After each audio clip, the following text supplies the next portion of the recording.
जय हिंद। आप सभी लोगों का वीआरएस क्लासेस में स्वागत है। और जैसा कि आप लोग जान रहे हैं, एमपीटीटी का आपका 5 मार्च को पेपर है। तो उसके रिलेटेड आपका आज से आपका रिवीजन क्लास है और chapter by chapter revision class चलेगी। तो चलिए शुरुआत करते हैं। आपका कौन सा आज टॉपिक है? पारिस्थितिकी तंत्र। आपका पारिस्थितिकी तंत्र से आपका 1 से 2 नंबर क्वेश्चन आते हैं, तो उसी का आज हम डिस्कस करेंगे। तो ईवीएस का पहला ही चैप्टर आपका कौन सा है? पारिस्थितिकी तंत्र।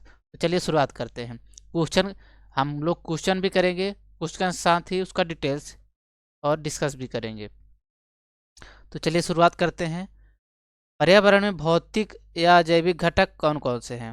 पर्यावरण के भौतिक या अजैविक घटक कौन कौन से हैं? तो आप कौन कौन से हैं आपके? वायु, जल, मृदा, खनिज, अकार्बनिक तत्व, ये सब क्या हैं आपके? अजैविक घटक हैं या भौतिक घटक। चलिए इसको एक बार देख लेते हैं, मतलब एक फिगर बना के अजैविक और जैविक घटक दोनों देख लेते हैं। इससे आपका क्या है, डाउट क्लियर हो जाएगा। तो ये मान लीजिए क्या है, ये पारिस्थितिकी तंत्र है। परिस्थितिकी तंत्र क्या है आपका? ये परिस्थितिकी परिस्थितिकी आपका क्या है? परिस्थितिकी आपका तंत्र है। परिस्थितिकी तंत्र के कितने घटक हैं आपके? 2 घटक है। कौन कौन से आपके? एक एक कौन सा आपका? जैविक। दूसरा कौन सा है आपका? अजैविक। तो पारिस्थितिकी तंत्र के कितने घटक हैं? जैविक और जैविक। कितने घटक हैं? 2 प्रकार घटक, जैविक और अजैविक। कितने घटक हैं? जैविक और अजैविक। जैविक में कौन कौन आ जाता है आपका? उत्पादक, उत्पादक, उपभोक्ता, उत्पादक, उपभोक्ता। और आपका कौन आ जाता है? उत्पादक, उपभोक्ता और अपघटक। ये सब क्या आ जाते हैं? जैविक घटक में आ जाते हैं अपघटक। उत्पादक, उपभोक्ता और अपघटक, यह है जैविक घटक के आपके 3 प्रकार से बांटा गया है जैविक घटक को: उत्पादक, उपभोक्ता और अपघटक। उसी तरह अजैविक घटक कितने भागों में बांटा गया है आपका? उसे भी अजैविक घटक को भी आपका 3 भागों में बांटा गया है। कौन कौन सा आपका? कार्बनिक, कार्बनिक, कार्बनिक। और कौन सा आपका? अकार्बनिक, कार्बनिक, अकार्बनिक, कार्बनिक, अकार्बनिक। और कौन सा आपका? भौतिक। तो पारिस्थितिकी तंत्र को 2 भागों में बांटा गया है। कौन कौन सा? जैविक और अजैविक। जैविक घटक को भी 3 भागों में बांटा गया। कौन सा? उत्पादक, उपभोक्ता और अपघटक। उत्पादक में कौन कौन आ जाता है? तो उत्पादक में आपको कौन कौन से आ जाते हैं? उत्पादक में आ जाएंगे आपका शैवाल, पेड़ पौधे और शैवाल। ये सब काहे में आ जाते हैं आपका? पेड़ पौधे और आपके शैवाल। पेड़ पेड़ पौधे और आप कौन से हो जाएंगे? शैवाल। इसमें काहे में आ जाते हैं आपका? उत्पादक में। और उपभोक्ता में कौन कौन सा आ जाता है आपका? उपभोक्ता में आ जाते हैं जीव जंतु और मनुष्य। सभी जीव जंतु और मनुष्य किस में आ जाता है आपका? उपभोक्ता में आ जाता है। सभी जीव जंतु और मनुष्य किस में आ जाता है? उपभोक्ता में। अपघटक में कौन सा आ जाता है? कवक या जीवाणु, सब क्या में आ जाते हैं आपके? अपघटक में। अपघटक में कौन आ जाता है? कवक या जीवाणु को उसमें आ जाते हैं आपके तो अपघटक में। तो पारिस्थितिकी तंत्र के कितने घटक हैं? 2 घटक हैं, जैविक और अजैविक। जैविक घटक कितने भागों में बांटा गया? 3 भागों में: उत्पादक, उपभोक्ता और अपघटक। उत्पादक में कौन आ जाते हैं आपके? हरे पौधे और ये सब क्या आ जाते हैं? शैवाल। ये सब क्या है? उत्पादक में आ जाते हैं। उपभोक्ता में कौन आता है आपका? जीव जंतु और मनुष्य। ये सब क्या है? ये सब किस में आते हैं आपका? उपभोक्ता में। सभी जीव जंतु किस में आ जाएंगे? उपभोक्ता। और अपघटक में कौन आ जाएंगे आपका? कवक या जीवाणु आ जाते हैं। अजैविक घटक को भी कितने भागों में बांटा गया आपका? 3 भागों में। कौन कौन सा आपका? कार्बनिक, अकार्बनिक और भौतिक घटक। तो कार्बनिक में कौन कौन आ जाता है आपका? कार्बनिक में आ जाएगा आपका प्रोटीन, वसा। कार्बनिक कौन आ जाता है आपका? प्रोटीन, वसा, कार्बोहाइड्रेट। ये सब किस में आ जाएंगे? प्रोटीन, वसा, कार्बोहाइड्रेट किस में आ जाएंगे आपका? कार्बनिक में। अकार्बनिक कौन आ जाता है आपका? मिट्टी, चट्टान, खनिज। ये सब किस में आ जाएंगे? अकार्बनिक में। अकार्बनिक कौन आ जाता है आपका? मिट्टी, चट्टान, मिट्टी, चट्टान, खनिज। ये सब किस में आ जाते हैं आपके? अकार्बनिक में आ जाते हैं। मिट्टी, चट्टान और खनिज। और भौतिक कारक में कौन कौन आ जाता है आपका? वायु, आर्द्रता, तापमान। ये सब किस में आ जाते हैं आपके? भौतिक कारक। वायु, आर्द्रता और तापमान। ये किस में आ जाते हैं आपके भौतिक कारक में। तो पारिस्थितिकी तंत्र को कितने भागों में बांटा गया, दो भागों में, जैविक और जैविक। जैविक घटक कितने भाग है, तीन भाग, उत्पादक, उपभोक्ता और अपघटक। उत्पादक में कौन हो जाएंगे, शैवाल और पेड़ पौधे, ये किस में आते हैं आपके उत्पादक में आते हैं। उपभोक्ता किस में आते हैं, जीव जंतु और मनुष्य आपका उपभोक्ता में आ जाता है। और अपघटक आपका कवक और जीवाणु, अपघटक आपका कवक और जीवाणु आते हैं। उसी तरह अजैविक घटक को तीन भागों में बांटा गया, कौन से, कार्बनिक, अकार्बनिक और भौतिक। कार्बनिक कौन आ जाता है, प्रोटीन वसा और कौन आ जाता है, कार्बोहाइड्रेट, यूरिया, सब किस में आ जाएंगे, कार्बनिक में। अकार्बनिक आपका आ जाता है मिट्टी, चट्टान, खनिज और अकार्बनिक तत्व, ये सब किस में आ जाते हैं, अकार्बनिक में। भौतिक वायु, आर्द्रता, तापमान, प्रकाश, ये सब किस में आ जाते हैं आपका भौतिक कारक में। तो यहाँ क्या पूछ रहा है आपका, पर्यावरण के भौतिक या अजैविक कारक कौन कौन से आपका, तो भौतिक पूछ रहा है या अजैविक कारक। तो अजैविक में आपका वायु, जल, मृदा, खनिज, ये सब क्या है आपके अजैविक कारक। अकार्बनिक तत्व आपका कौन सा है, आपका नाइट्रोजन और फास्फोरस। नाइट्रोजन फास्फोरस आपके से अकार्बनिक तत्व हैं। नाइट्रोजन फास्फोरस आपका कार्बनिक तत्व है। और कार्बनिक तत्व कौन कौन से हो जाते हैं आपका, ये कार्बनिक तत्व आपका प्रोटीन, कार्बोहाइड्रेट, विटामिन, वसा, ये सब का है अकार्बनिक तत्व हैं। उसी तरह जैविक, पर्यावरण के जैविक घटक कौन कौन से हैं आपके, पर्यावरण के जैविक घटक आपके पेड़ पौधे और जीव जंतु, ये सब क्या है पर्यावरण के जैविक घटक हैं। तो यहाँ से आपका पारिस्थितिकी तंत्र से कितने भागों में बांटा गया, ये डाउट आपका क्लियर हो गया। अब देख लेते हैं आगे। पारिस्थितिकी तंत्र शब्द का सर्वप्रथम प्रयोग किसने किया था, तो पारिस्थितिकी तंत्र का सर्वप्रथम प्रयोग किसने किया था, यानी इकोसिस्टम। इकोसिस्टम शब्द का सर्वप्रथम प्रयोग किसने किया था, तो आपका एजी टांसले ने 1935 में। तो इसको याद रखिएगा, पारिस्थितिकी तंत्र का सर्वप्रथम प्रयोग यानी इकोसिस्टम का सर्वप्रथम प्रयोग किसने किया था, एजी टांसले द्वारा किया गया था 1935 में। पारिस्थितिकी और पारिस्थितिकी यानी इकोलॉजी शब्द का सर्वप्रथम प्रयोग किसने किया था, तो आपका अर्नेस्ट हैकल। अर्नेस्ट हैकल जी द्वारा आपका इकोलॉजी शब्द यानी पारिस्थितिकी शब्द का प्रयोग किया गया था। कब किया गया था, 1869 में। तो याद रखिएगा, पारिस्थितिकी पूछेगा यानी अगर पारिस्थितिकी पूछा या इकोलॉजी, इकोलॉजी दिया रहता है इंग्लिश में, आप इसको थोड़ा कम इंग्लिश में वो करेंगे तो आप लोगों को कन्फ्यूजन नहीं होगा, क्योंकि इकोलॉजी यानी पारिस्थितिकी, पारिस्थितिकी शब्द का किसने किया था, आपका अर्नेस्ट हैकल जी ने 1869 में। और आपका पारिस्थितिकी तंत्र यानी इकोसिस्टम, इकोसिस्टम की बात करेंगे तो एजी टांसली जी द्वारा 1935 में किया गया था। अब पहली बार यानी पहली बार नाम का प्रयोग किया गया था या शब्द का प्रयोग किया गया था। गहन पारिस्थितिकी यानी डीप इकोलॉजी के जनक कौन है, आपका अर्निस्ट नीस। गहन पारिस्थितिकी या डीप इकोलॉजी के जनक कौन से आपके अर्निस्ट जी हैं, आपका गहन पारिस्थितिकी यानी डीप इकोलॉजी के जनक हैं। भारतीय पारिस्थितिकी तंत्र के जनक कौन है, प्रोफेसर रामदेव मिश्रा। प्रोफेसर रामदेव मिश्रा कौन कहाँ आपका भारतीय पारिस्थितिकी तंत्र के जनक हैं। तो आपका इकोसिस्टम पूछेगा तो आप क्या लगाएंगे, एजी टांसले शब्द प्रयोग किया गया था एजी टांसले जी द्वारा 1935 में। अगर इकोलॉजी पूछेगा तो इकोलॉजी में क्या आप लगाएंगे, अर्नेस्ट हैकल 1869 में आपका अर्नेस्ट हैकल जी सर्वप्रथम शब्द का प्रयोग किया गया था इकोलॉजी। और गहन पारिस्थितिकी यानी डीप इकोलॉजी पूछेगा तो आप क्या लगाएंगे, अर्निस्ट नीस लगाएंगे। और भारतीय पारिस्थितिकी के जनक पूछेगा तो आप प्रोफेसर रामदेव मिश्रा जी लगाएंगे। ये थोड़ा इंपॉर्टेंट हो जाता है, भारतीय पारिस्थितिकी के जनक तो आपका प्रोफेसर रामदेव मिश्रा। प्रकृति का मेस्तर या सफाई कर्मी किसे कहते हैं, तो जीवाणु या कवक, इससे क्या कहते हैं आपका प्रकृति का मेस्तर या सफाई कर्मी कहा जाता है। प्रकृति का मेस्तर या सफाई कर्मी किसे कहा जाता है, जीवाणु या कवक को प्रकृति का मेस्तर या सफाई कर्मी का। अगर जीवाणु या कवक नहीं दे रहेगा तो ऑप्शन में आपका अपघटक रहेगा, तो अपघटक मार देंगे आप लोग। तो प्रकृति का मेस्तर या सफाई कर्मी कौन है, आपका जीवाणु या कवक। इसके किसके अंतर्गत आते हैं, आपके अपघटक के अंतर्गत आते हैं, जीवाणु और कवक आते हैं। पारिस्थितिकी तंत्र में ऊर्जा का सर्वोत्तम स्रोत, पारिस्थितिकी तंत्र में ऊर्जा का सर्वोत्तम स्रोत क्या है, पारिस्थितिकी तंत्र में ऊर्जा का सर्वोत्तम स्रोत आपका सौर ऊर्जा। तो पारिस्थितिकी तंत्र में ऊर्जा का सर्वोत्तम स्रोत कौन सा, आपका सौर ऊर्जा है। पारिस्थितिकी तंत्र का ऊर्जा का सर्वोत्तम स्रोत आप क्या लगाएंगे, सौर ऊर्जा लगाएंगे। उत्पादक कौन हो जाते हैं, अभी आपने देखा उत्पादक कौन है, हरे पेड़ पौधे और शैवाल क्या है उत्पादक में आ जाते हैं। उपभोक्ता में कौन आ जाते हैं, जीव जंतु या मनुष्य, ये सब क्या है उपभोक्ता में आ जाते हैं।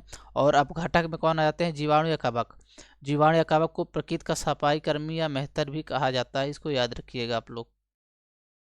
प्रकृति द्वारा निर्मित पारिस्थितिकी तंत्र कौन सा है, तो प्रकृति द्वारा निर्मित पारिस्थितिकी तंत्र आपका नदी, तालाब, झील, घास का मैदान, ये सब क्या है प्रकृति द्वारा निर्मित पारिस्थितिकी तंत्र है। पारिस्थितिकी तंत्र है प्रकृति द्वारा निर्मित पारिस्थितिकी तंत्र कौन सा आपका, नदी, तालाब, झील, घास का मैदान, वन, ये सब का प्रकृति द्वारा निर्मित पारिस्थितिकी तंत्र है। कृत्रिम यानी मानव द्वारा निर्मित पारिस्थितिकी तंत्र कौन सा है, धान का खेत, बगीचा, इक्वेरियम, ये क्या है प्रकृति द्वारा निर्मित पारिस्थितिकी तंत्र है। ये सॉरी मानव द्वारा निर्मित पारिस्थितिकी तंत्र है। अब देख लेते हैं पारिस्थितिकी तंत्र का कितने भागों में बांटा गया है। अभी हमने इससे पहले क्या देखा था, पारिस्थितिकी तंत्र के घटक देखा था।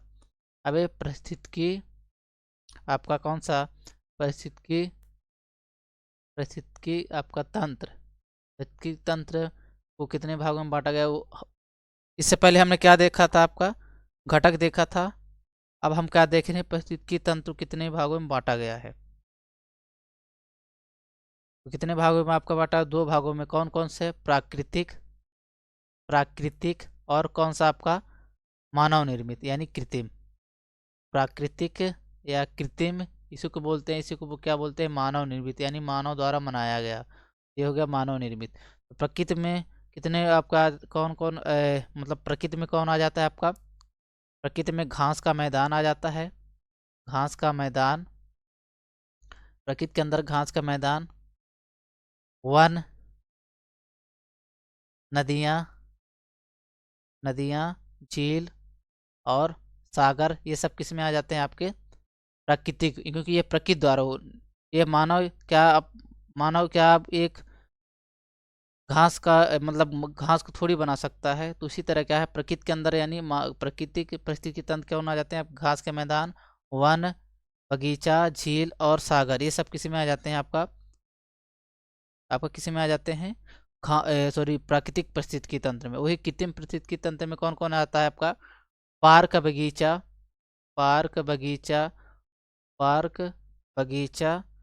धान का खेत, ये सब किस में आ जाते हैं आपका, तो ये कृत्रिम पारिस्थितिकी तंत्र में आ जाते हैं, क्योंकि यह पार्क, बगीचा और धान का खेत यह मानव द्वारा निर्मित है यानी मानव द्वारा बनाया गया है। उसी तरह कृत्रिम झील आपका कृत्रिम झील हो गया, कृत्रिम झील, नहर, तालाब, डैम, ये सब किस में आ जाते हैं। इसमें एक इम्पोर्टेंट हो जाता है कौन सा, इक्वेरियम भी क्या किस में आ जाता है, मानव पारिस्थितिकी तंत्र में। तो प्रकृति पारिस्थितिकी तंत्र में कौन कौन से आपके आ जाएंगे, घास का मैदान, वन, नदियाँ, झील, और मानव में आपका पार्क, बगीचा, घास का मैदान। कृत्रिम में आप सीधा याद रखिएगा जो मानव द्वारा निर्मित किए जाते हैं, जैसे कृत्रिम झील, इक्वेरियम, नहर, तालाब, ये सब मानव द्वारा कर दिया जाता है, बनाया जाता है। प्राकृतिक पारिस्थितिकी तंत्र को प्राकृतिक परितंत्र को आपका दो भागों में बांटा गया, कौन था, स्थलीय और जलीय। तो स्थलीय में कौन कौन से आ जाते हैं, स्थलीय हो गया और जलीय। स्थलीय और जलीय में कौन आ जाता है, स्थलीय में कौन आ जाता है, स्थल वाले आपके आ जाएंगे कौन, घास का मैदान और वन, जंगल, ये सब का स्थल में आ जाएंगे। जल में कौन आ जाएंगे आपका, नदी, तालाब, झील, सागर और समुद्र, तो ये किस में आ जाएंगे आपके जलीय में। तो पारिस्थितिकी तंत्र को दो भागों में बांटा गया है, प्राकृतिक और मानव निर्मित। प्राकृतिक में आपका कौन आ जाएंगे, घास का मैदान, वन, नदी, तालाब। ये प्राकृतिक पारिस्थितिकी तंत्र को भी दो भागों में बांटा गया है, कौन सा, स्थलीय पारिस्थितिकी तंत्र और जलीय। स्थलीय में आपके घास का मैदान, वन और जंगल, और जलीय में कौन सा हो जाएगा, नदी, तालाब, झील, सागर, ये सब इसमें आ जाएंगे आपके जलीय में। इस तरह कृत्रिम में आएगा जो मानव द्वारा निर्मित किया जाता है, जैसे पार्क, बगीचा, धान का खेत, इक्वेरियम, कृत्रिम निर्मित झील, नहर, तालाब, ये सब क्या है मानव द्वारा, और डैम, ये सब किसमें द्वारा, मानव द्वारा निर्मित किए जाते हैं। सबसे स्थायी पारिस्थितिकी तंत्र कौन सा आपका, समुद्र या महासागर। समुद्र या महासागर सबसे स्थायी पारिस्थितिकी तंत्र है। तो पारिस्थितिकी तंत्र सबसे स्थायी कहाँ का, समुद्र और महासागर सबसे स्थायी पारिस्थितिकी तंत्र है आपका। खाद्य श्रृंखला में ऊर्जा का प्रवाह हमेशा कैसा होता है, एक दिशा में होता है। खाद्य श्रृंखला में ऊर्जा का प्रवाह है आपका हमेशा कैसा होता है, एक दिशा में होता है। खाद्य श्रृंखला में ऊर्जा का प्रवाह आपका कैसा होता है, हमेशा एक दिशा में होता है, यानी एक दिशी होता है। खाद्य जाल में ऊर्जा का प्रवाह सॉरी, खाद्य श्रृंखला में ऊर्जा का प्रवाह कैसा होता है? एक दिशीय होता है। और खाद्य जाल में ऊर्जा का प्रवाह कैसा होता है आपका? ये क्या होता है? बहुदिशीय होता है। कैसा होता है आपका? बहुदिशीय। तो खाद्य श्रृंखला में ऊर्जा का प्रवाह कैसा होता है? एक दिशा में होता है। और खाद्य जाल में आपका ऊर्जा का प्रवाह कैसा होता है? बहुदिशीय होता है। कैसा होता है आपका? बहुदिशीय। ओरिजिन ऑफ स्पीसीज के लेखक, यानी ओरिजिन ऑफ स्पीसीज बुक किसने लिखी है? तो चार्ल्स डार्विन जी द्वारा आपका ओरिजिन ऑफ स्पीसीज पुस्तक लिखी गई है। फिलोसफी जूलॉजिकल, फिलोसफी जूलॉजिकल किस मनोवैज्ञानिक द्वारा लिखा गया था? आपका लैमार्क। फिलोसफी जूलॉजिकल किस मनोवैज्ञानिक द्वारा लिखा गया? सॉरी, वैज्ञानिक द्वारा लिखा गया था आपका लैमार्क। कुछ प्रमुख सिद्धांत सॉरी देख लेते हैं। आपका लैमार्कवाद ने आपका लैमार्क जी ने आपका लैमार्कवाद सिद्धांत दिया है। चार्ल्स डार्विन जी ने आपका डार्विनवाद सिद्धांत दिया है। और ह्यूगो डी ब्राइज जी ने आपका उत्परिवर्तनवाद सिद्धांत दिया है। तो आपका लैमार्क महोदय जी द्वारा दिया गया है। चार्ल्स डार्विन जी द्वारा डार्विनवाद दिया गया है। ह्यूगो डी ब्राइज द्वारा आपका उत्परिवर्तनवाद दिया गया है। पारिस्थितिकी तंत्र का आतंकवादी किसे कहते हैं? तो सफेदा यूकेलिप्टस को पारिस्थितिकी तंत्र का आतंकवादी कहते हैं। पारिस्थितिकी तंत्र का आतंकवादी किसे कहते हैं? सफेदा यूकेलिप्टस को पारिस्थितिकी तंत्र का आतंकवादी कहते हैं। किसानों का मित्र किसे कहते हैं? केचुआ या सांप को। किसानों का मित्र आपका किसे कहते हैं? केचुआ और सांप को किसानों का मित्र कहा जाता है। किसानों का मित्र केचुआ और सांप को कहा जाता है। जलीय चक्र को नियंत्रित कौन करता है? वन। जलीय चक्र को नियंत्रित कौन करता है? आपका वन जलीय चक्र को नियंत्रित करता है। खाद्य श्रृंखला का क्रम, उत्पादक, उपभोक्ता, अपघटक। यह है खाद्य श्रृंखला क्रम कैसा है? उत्पादक, उपभोक्ता और अपघटक खाद्य श्रृंखला का क्रम है। उत्पादक और उपभोक्ता अपघटक क्या है? खाद्य श्रृंखला का आपका क्रम हो जाता है। घास स्थलीय परितंत्र में खाद्य श्रृंखला का सही क्रम क्या है? घास स्थलीय परितंत्र, यानी घास स्थलीय परितंत्र में आपको खाद्य श्रृंखला का तो पहले कौन आता है? आपका घास आता है। इसके बाद टिड्डे आते हैं। टिड्डे कौन खाता है? मेढक। मेढक कौन खाता है? सर्प। सर्प कौन खाता है? बाज। तो घास कौन खाता है? टिड्डे। और टिड्डे को कौन खाता है? आपका मेढक। मेढक कौन खाता है? सर्प। सर्प कौन खाता है? बाज। ये घास स्थलीय परितंत्र का सही क्रम है आपका घास, टिड्डे, मेढक, सर्प और बाज। सभी पारिस्थितिकी तंत्रों में ऊर्जा का पिरामिड हमेशा कैसा होता है? आपका सीधा होता है। सभी पारिस्थितिकी तंत्रों में ऊर्जा का पिरामिड हमेशा कैसा होता है? आपका सीधा होता है। इसको याद रखिएगा, सभी पारिस्थितिकी तंत्र में ऊर्जा का पिरामिड हमेशा कैसा होता है? सीधा होता है। एक वृक्ष पारिस्थितिकी तंत्र में संख्या का पिरामिड कैसा हो? वृक्ष पारिस्थितिकी तंत्र में अगर पूछेगा तो आप क्या बनाएंगे? आप उल्टा। वृक्ष पारिस्थितिकी तंत्र में पूछेगा तो क्या बोल लगाएंगे? आप उल्टा। वहीं अगर सभी पारिस्थितिकी तंत्र में ऊर्जा का पिरामिड पूछेगा तो आप कैसा लगाएंगे? सीधा लगाएंगे। कैसा लगाएंगे आप लोग? सीधा लगाएंगे। और अगर वृक्ष परितंत्र में पूछेगा तो आप उल्टा लगाएंगे। खाद्य श्रृंखला में नेपेंथीज यानी कीट बच्ची पौधा का स्तर कैसा होता है? उत्पादक और द्वितीय उपभोक्ता, उत्पादक और उपभोक्ता दोनों में आता है। कौन? आपका कीट भक्षी पौधा। तो कीट भक्षी पौधा किसी में आता है? उत्पादक उपभोक्ता दोनों में। पारिस्थितिकी तंत्र यानी खाद्य श्रृंखला में ऊर्जा का प्रवाह कैसा होता है? आप एक दिशीय होता है। इसको हमने देख ही चुके हैं। पारिस्थितिकी तंत्र में खाद्य श्रृंखला में ऊर्जा का प्रवाह कैसा होता है? एक दिशा में होता है। किसी परितंत्र में रासायनिक तत्वों का चक्र क्या कहलाता है? आपका जैव भू रासायनिक चक्र। तो किसी परिस्थितिकी तंत्र में रासायनिक तत्वों का चक्रण क्या कहलाता है? आपका जैव भू रासायनिक चक्र कहलाता है। खाद्य कड़ी के प्रत्येक स्तर पर उपभोक्ता संचित ऊर्जा का कितने प्रतिशत अपने शरीर भार से रूपांतर करता है? तो कितना प्रतिशत करता है? आपका 10%। और 10% का नियम किसने दिया है? तो आपका लिंडमैन जी द्वारा दिया गया है 1942 में। तो खाद्य कड़ी में प्रत्येक स्तर पर आपको उपभोक्ता कितने ऊर्जा को कितने प्रतिशत आपका शरीर में रूपांतरित करता है? आपका 10%। और 90% क्या है? आपका रूपांतरित नहीं होती। 10% का नियम किसने दिया है? आपका लिंडमैन जी ने आपका 10% का नियम दिया है। 10% का नियम किन्होंने दिया है? लिंडमैन जी ने दिया है। एकमात्र महाद्वीप जहाँ घास परितंत्र नहीं है तो आपको कौन सा? अंटार्कटिका। अंटार्कटिका महाद्वीप में घास परितंत्र नहीं है। एकमात्र महाद्वीप जहाँ घास परितंत्र नहीं है तो कौन सा? आपका अंटार्कटिका है। भारत में घास का मैदान देख लेते हैं। तो सोनमर्ग या घास के मैदान को सोनमर्ग या गुलमर्ग कहाँ बोला जाता है आपको? जम्मू कश्मीर में। जम्मू कश्मीर घास के मैदान को क्या बोला जाता है? सोनमर्ग या गुलमर्ग। बुग्याल, बुग्याल कहाँ बोला जाता है? उत्तराखंड में। उत्तराखंड के घास के मैदान को क्या बोला जाता है? बुग्याल बोला जाता है। उर्मिल, उर्मिल कहाँ के बोला जाता है? आपका कर्नाटक। तो उर्मिल आप घास का मैदान अब कहाँ है? तो कर्नाटक। 16 आपका कहाँ हो जाएगा? महाराष्ट्र या पश्चिमी घाट। महाराष्ट्र या पश्चिमी घाट। महाराष्ट्र नहीं रहेगा तो क्या लगाएंगे आप लोग? पश्चिमी घाट। अगर पश्चिमी घाट नहीं रहेगा तो आप महाराष्ट्र लगाएंगे। 16 घास का मैदान कहाँ आपका? महाराष्ट्र या पश्चिमी घाट। बन्नी घास ये कहाँ है? गुजरात के कच्छ। बन्नी घाट कहाँ है आपको? गुजरात के कच्छ में। तो सोनमर्ग गुलमर्ग आपका जम्मू कश्मीर, बुग्याल आपका उत्तराखंड, उर्मिल कहाँ हो जाएगा? कर्नाटक, 16 आपका महाराष्ट्र, बन्नी घास का मैदान गुजरात में हो जाएगा। सबसे छोटा पारिस्थितिकी परितंत्र आपका कौन सा? इक्वेरियम। सबसे छोटा पारिस्थितिकी परितंत्र आपको इक्वेरियम। इक्वेरियम जैसा आप लोग आपके यहाँ क्या है? एक छोटा सा शीशे का वो रहता है आपका, जिसमें आप लोग क्या है, एक उसमें क्या है आप लोग, जैसे आप ये आपका एक छोटा सा क्या हो गया आपका? एक्वेरियम। इसमें आप क्या अपने घर में आप क्या है? मछली, उसी के अंदर केचुआ छोड़े रहते हैं आप लोग, और क्या है आपको उससे उसमें क्या है आप लोग आपको इलेक्ट्रॉनिक द्वारा आप क्या है बुलबुले छोड़ता रहता है।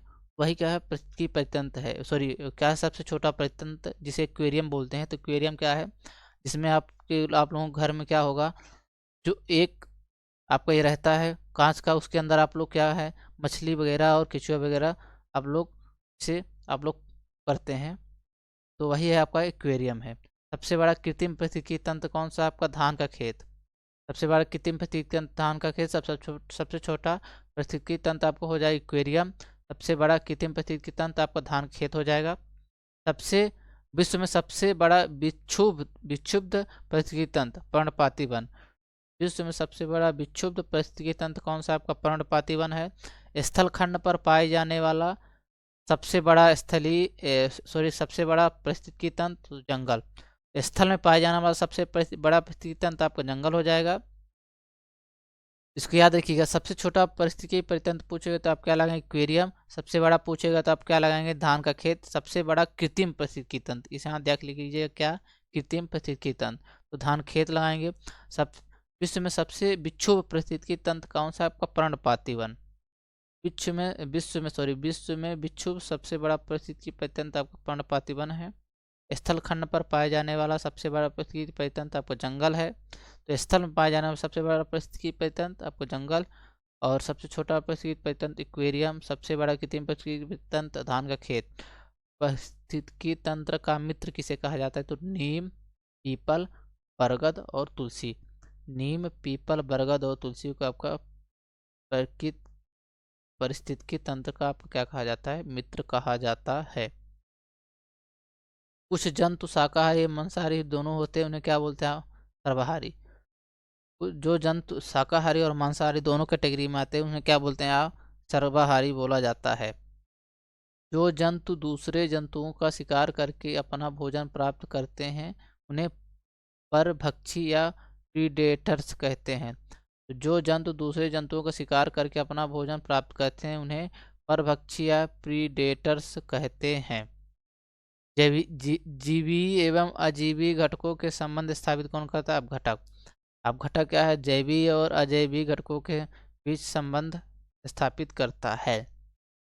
पारिस्थितिकी तंत्र के अंतर्गत किसका पारस्परिक अध्ययन किया जाता है? तो वातावरण एवं जैवी समुदाय का। पारिस्थितिकी तंत्र के अंतर्गत किसका अध्ययन किया जाता है? तो वातावरण एवं जैवी समुदाय का अध्ययन किया जाता है। शीत प्रधान प्रदेशों में मकान का छत होता है कैसा? अधिक ढलुआदार आपका होता है। शीत प्रधान यानी प्रदेशों में मकान की छत होती है। पार्कलैंड नामक उष्णकटिबंधीय घास कहाँ है आपका? अफ्रीका। पार्कलैंड नामक उष्णकटिबंधीय घास कहाँ है आपका? अफ्रीका में है। हाथी घास कहाँ है आपका? Savanna biome. हाथी घास किसे बोलते हैं? आपका सवाना बायोम को हाथी घास बोला जाता है। चैपरेल नामक झाड़ियाँ कहाँ पाई जाती है? आपका कैलिफोर्निया में। चैपरेल नामक झाड़ियाँ कहाँ पाई जाती है? आपकी कैलिफोर्निया में चैपरेल नामक झाड़ियाँ पाई जाती हैं। एक तालाब में पारिस्थितिकी परितंत्र का जीव भार पिरामिड कैसा होता है? तो तालाब में जीव भार पिरामिड कैसा बनता है? आपका उल्टा बनता है। तालाब में जीव भार पिरामिड कैसा बनता है? आपका उल्टा बनता है। कैसा बनता है आप लोग का? उल्टा बनता है। पारिस्थितिकी परितंत्र का जीव पिरामिड तालाब में उल्टा बनता है। एक संतुलन परिस्थितिकी तंत्र में जीवों की संख्या होती है, कैसी होती है? आपकी स्थिर। एक संतुलन परिस्थितिकी परितंत्र में आपकी जीवों की संख्या कैसी होती है? आपकी स्थिर होती है। भारतीय परिस्थितिकी तंत्र के जनक कौन कौन है? आपका डॉक्टर रामदेव मिश्र हैं। कौन है? डॉक्टर रामदेव मिश्र जी हैं। सूर्य के प्रकाश में 7 रंग होते हैं आपका। सूर्य के प्रकाश में 7 रंग आपका होते हैं। इसमें लाल एवं नीला प्रकाश संश्लेषण में सहायक होता है। तो यहाँ से क्वेश्चन आ सकता है, प्रकाश संश्लेषण में कौन सा रंग सहायक होता है? तो लाल व नीला रंग प्रकाश संश्लेषण में आपका सहायक होता है। पारिस्थितिकी तंत्र प्रकृति का एक क्रियात्मक इकाई है। परपोषी गुण सभी उपभोक्ता में पाए जाते हैं। परपोषी गुण क्या है? सभी उपभोक्ता में पाए जाते हैं। परपोषी यानी दूसरे पर आश्रित। तो परपोषी गुण सभी उपभोक्ता में पाए जाते हैं। दो भिन्न पारिस्थितिक तंत्र के मध्य संक्रमण मंडल को इकोक्लाइन कहते हैं। दो भिन्न पारिस्थितिकी तंत्र के मध्य संक्रमण मंडल को आपका क्या बोलते हैं? आपका क्लाइम बोलते हैं। क्या बोलते हैं? आपका क्लाइम बोला जाता है। सागरीय पारिस्थितिकी तंत्र सबसे स्थिर पारिस्थितिकी तंत्र है। सागरीय पारिस्थितिकी तंत्र सबसे स्थिर पारिस्थितिकी तंत्र है। जलमंडल पृथ्वी पर सबसे बृहद पारिस्थितिकी तंत्र है। और पारिस्थितिकी तंत्र में तंत्रों के चक्रण को जैव भू रासायनिक चक्र कहते हैं। तो पारिस्थितिकी तंत्र में तंत्रों के चक्रण को जैव भू रासायनिक चक्र कहा जाता है। यहाँ से आपका पहले चैप्टर का आपका रिवीजन कंप्लीट होता है। तो अगर आप लोगों को वीडियो अच्छा लगे तो लाइक सब्सक्राइब शेयर करिए और सब्सक्राइब जरूर करिए, ताकि आप लोगों को सही टाइम पर आपको नोटिफिकेशन मिलता रहे। अगर आप लोगों को टेलीग्राम चैनल से जुड़ना है और PDF प्राप्त करनी फ्री में, तो आप लोग टेलीग्राम में क्या सर्च करेंगे? VRS क्लासेस आप सीधी सर्च करेंगे और आप लोगों को टेलीग्राम में आपके लोगों को PDF फ्री में मिल जाएगी। और आप लोगों को वीडियो अच्छा लगा हो तो ज़रूर शेयर करिए, और जो भी MPTT की तैयारी करने जा रहे हैं उन तक ज़रूर पहुँचाइए, क्योंकि आप लोग का यहाँ का है आपके टोटल 15 पेपर के 15 दिन बचे हैं लास्ट। तो आपका इस सभी सब्जेक्ट का आपका रिवीजन कराया जाएगा, वो भी एकदम क्वेश्चन टाइप। तो जिस तरह हिसाब से क्वेश्चन आते हैं उस हिसाब से आपका रिवीजन कराया जाएगा। आप लोगों का बहुत बहुत धन्यवाद।